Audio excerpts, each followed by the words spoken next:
Number one is that carbs do not make you fat. Don't get me wrong, I can see why many people think that might be the case, but there's actually two things that tend to keep most people overweight. Number one is that they don't understand how many calories they actually need to be eating to create a calorie deficit and lose weight and burn body fat. And number two is that most people tend to overestimate how much they're moving and underestimate how much they're eating. Look, carbs have been demonized for decades, but today, I'm here to defend them. And I've got two arguments to present to you to do that. To make sense of argument number one, the very first thing we need to understand is how our bodies actually gain weight and body fat. And that's through something called a calorie surplus, which is where you are eating more calories than your body is burning. And the calories that you eat are made up of three macronutrients. You have protein, you have carbs, and you have fat. What most people don't realize is that the calorie value of protein and carbs is equal. There are 4 calories in 1 gram of protein, but there are also 4 calories in 1 gram of carbs. So carbs are no more fattening than protein. Now, you could argue that the thermic effect of protein is higher, so it takes more energy, more calories to digest, break down, and process the protein than it does the carbs. However, I would counter that by saying that carbs give you more energy, and as a result of giving you more energy, you're going to do stuff, and when you do stuff, you burn more calories. So even though the thermic effect of carbs isn't as high as protein, the difference is marginal, and the benefit that you get from the carbs, I think, outweighs the con. In fact, carbs are not just our body, but also our brain's preferred source of fuel. Your brain is the most metabolic organ in the body, and depending on how hard you're working it day to day, it's burning 600 to 1,000 calories, and it likes to run on something called glucose, which is a simple sugar that carbs are broken down to when we digest them. Now, your brain can run on something called ketones. However, it's not optimal. And most of the studies have shown that you'll only get about 70% of the efficiency versus the glucose from the carbohydrates. So that's argument number one as to why carbs aren't making you fat. For argument number two, we have to go a little bit further afield. In fact, we have to go all the way to Japan, because Japan has one of the lowest obesity ratings in the world, yet the majority of their diet is made up of rice, which is obviously a carbohydrate. Now, there's nothing genetically special about the Japanese that means they process carbohydrates any different to you or I. The difference is their relationship with them. You see, the Japanese practice something called harihachi bu. I apologize to any Japanese people who are listening to this because I've probably just butchered that, but that is a mindfulness practice where you only eat to the point where you are 80% full. In other words, they're showing some discipline around their food and not being complete and utter gluttons. So when you stack argument number two on top of argument number one, hopefully now you can see once and for all that carbs are not making you fat. But above that, I think there's a lot we can learn from the Japanese, particularly their mindful approach to how they eat. The main reason that a lot of people think that carbs are making them fat is that when the carbs are processed, digested, and broken down, they're converted into something called glucose. Now, our body and our brain use the glucose to complete day-to-day tasks. But if your body doesn't need all the glucose that you've just fed it in one go, it will store it as something called glycogen.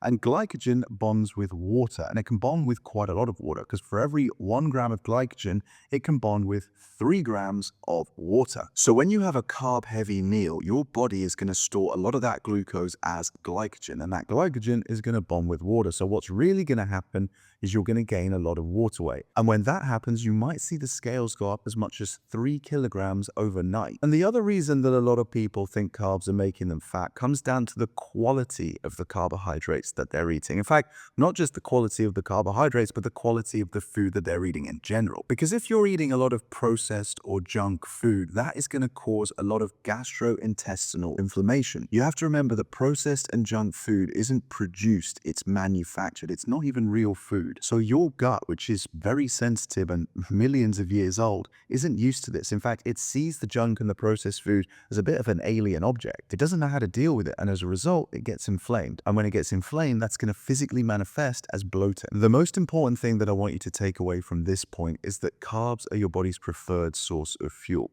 Because what I see a lot of guys do is starve themselves so that they can lose the fat as fast as possible. But that's actually going to work against you, because remember, carbs give you energy.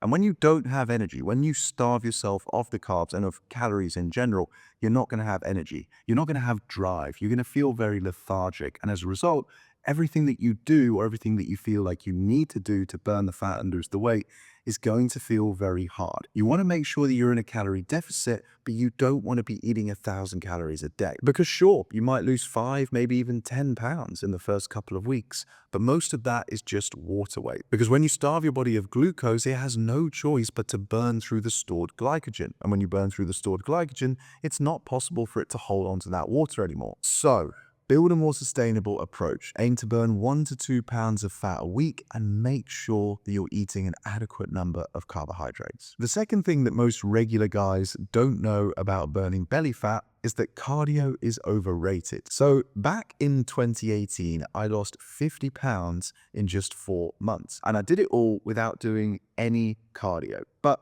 hardly anybody believed me, and that really annoyed me. So I actually came up with an experiment to prove my point. What I did was I strapped my Apple Watch to my wrist. Unfortunately, it said Apple Watch has since deceased, RIP, and I found a route close to my flat here in Spain. I walked 3 kilometers in one direction. I then stopped my Apple Watch, recorded the walk, turned around and ran back the exact same 3 kilometers. And what I'll do is I'll put the stats from the walk and the run on the screen right now. So you should be able to see the walk on the left-hand side of your screen and the run on the right-hand side. And if you pay particular attention to the total number of calories that I burn on the walk versus the run, you will see that the difference is only 14. So sure, the run took me 10 minutes less and there's plenty of health benefits from running. So I'm not saying you shouldn't be doing it, but what I am saying is that you don't have to do it. Because I think one of the main things that puts so many people off the idea of losing weight is the fact they think they have to do lots of cardio. But it couldn't be further from the truth, and this experiment proves that. Walking is a lot more sustainable, not only because it's a lot easier, but it's also a lot less likely to get you injured. And one of the best parts about walking is that you can multitask while you're doing it. So whether you're listening to an audiobook, a playlist, or a podcast, phoning your friend, phoning your mum, or what a lot of my clients do now is they've swapped their Zoom meetings for walking meetings. They've gone back to the old-fashioned phone call. And when you do the maths on walking, you realize just how easy it is to burn a ton more calories.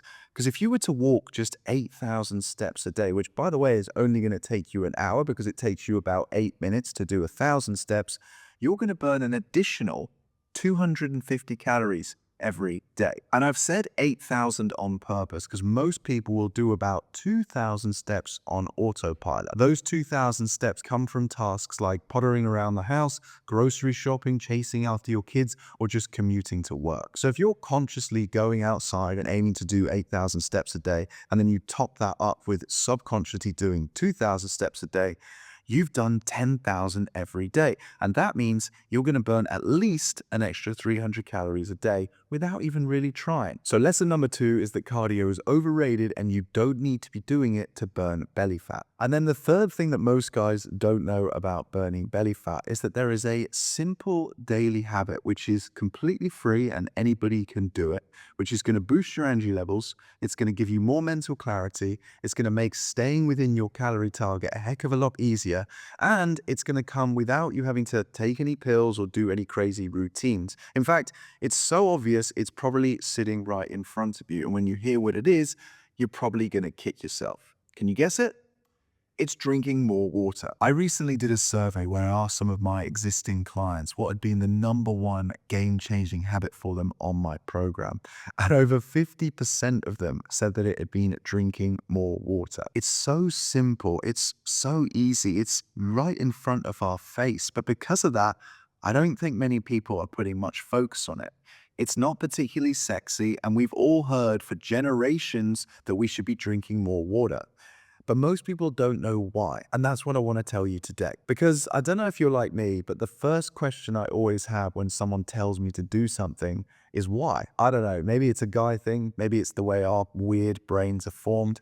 But I like to know why I'm doing something, because if I know why I'm doing something, I understand the value of it. And the reality is water is like your body's secondary energy system. Think of the calories that you eat like the petrol you put in your car to get it moving. But think of the water that you drink like the oil you put in your car to stop it from breaking down. That's how important it is. Every single cell in your body requires it to function correctly. And when you don't get enough water, you get dehydrated. But again, what most people don't know is that it only takes you to become 1 to 2% dehydrated for things to start to go wrong. Your brain will start to shut down non-essential systems and processes in your body. And what that looks like in real life is you start to feel lethargic. And we've already talked about this with carbs. When you start to feel lethargic, you lose your drive. And when you lose your drive, you start to rely on willpower and motivation alone. But those are finite energy sources. So once you run out of those, suddenly the idea of lying on the sofa for 8 hours on a Netflix binge becomes very appealing. So we want to make sure that we're hydrated to keep that lethargy at bay. But don't worry, if you struggle to drink enough water, there's 2 very simple hacks you can use day to day, which is going to keep you hydrated. Number 1 is to keep a big bottle of water in your periphery vision. So you can't see it, but there is a big 2-liter bottle of water on the edge of my desk. And as you can see, I've already drank most of it, so A star for me. But by doing this, by keeping this bottle of water in my periphery vision, it is always in my mind. And as a result, I'm going to be drinking more of it. It's not enough to have the water near me. I could put the bottle of water down here on the floor next to me, but it is out of sight. And as a result, it's out of mind. So you want to make sure that it's not just near you, but it's actually in front of you. If that's not enough for you, then you can invest in the habit. So what I want you to do is go on Amazon and find a $10 or $20 bottle of water. Because if you're financially invested in the habit, then you're going to be more psychologically invested in it. And if you're more psychologically invested in it, you're far more likely to do it. Because remember, all we're trying to do at this stage is build a habit. Once you've been doing this for long enough, you'll get so much positive reinforcement from your brain that you'll do it on autopilot. Because it won't feel like something you need to do. It won't be like, oh, Doug told me I need to drink more water. Oh, I suppose I should do. It will be like, God, I'm actually excited to drink more water because I know it's going to give me more energy, mental clarity, focus, and help me to stick within my calories. The 4th and final thing that most guys don't know about burning belly fat, I mean, let's be honest, there's probably more than 4 things, but for the sake of this video, I'm just going to cover 4, otherwise we'd be here for hours, is that ab workouts don't give you abs. Now, again, I don't know if this is the logical male brain, because this one does make complete sense. Do more sit-ups, do more crunches, and you'll get the 6-pack, but it doesn't work that way. You can't spot reduce fat. Where you hold the fat on your body is largely down to your genetics and your hormones. And for most guys, unfortunately, we hold most of our subcutaneous fat on our bellies. And while ab exercises will burn calories, they're not going to burn many. And that's because they're what we call isolation exercises. They're using small individual muscles. And the number of calories that you burn depends on the size of the muscle and how hard you're working it. So what you're far better off doing is creating a workout routine that enables you to burn the most calories in the least amount of time, making them as efficient as possible. And to do that, we want to focus on something called compound movements. These are the exercises which use the biggest muscles in your body. So think of things like squats, deadlifts, lunges, hip thrusts, push-ups, pull-ups, dips, chest presses, lat pull-downs.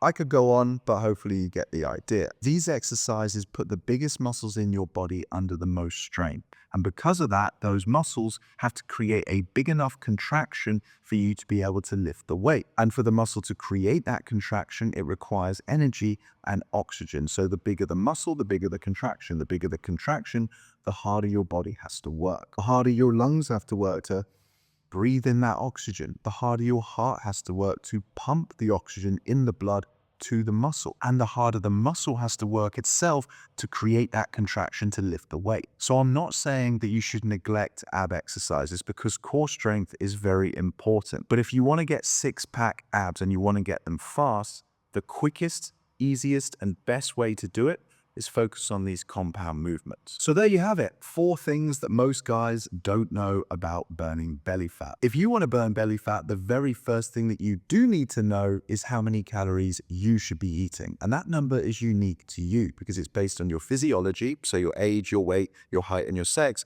but also how active you are. So what I've done is create a completely free calorie calculator, and I'm going to leave the link to it in the description underneath this video. All you have to do is plug in your basic information so that I can send you a precise calorie deficit target, and you can start burning belly fat today. So I hope you enjoyed the video, but more importantly, I hope you found it useful. And listen, let me know in the comments if you want me to do a part 2 to this, because I am sure there are many other things that most regular guys don't know about burning belly fat.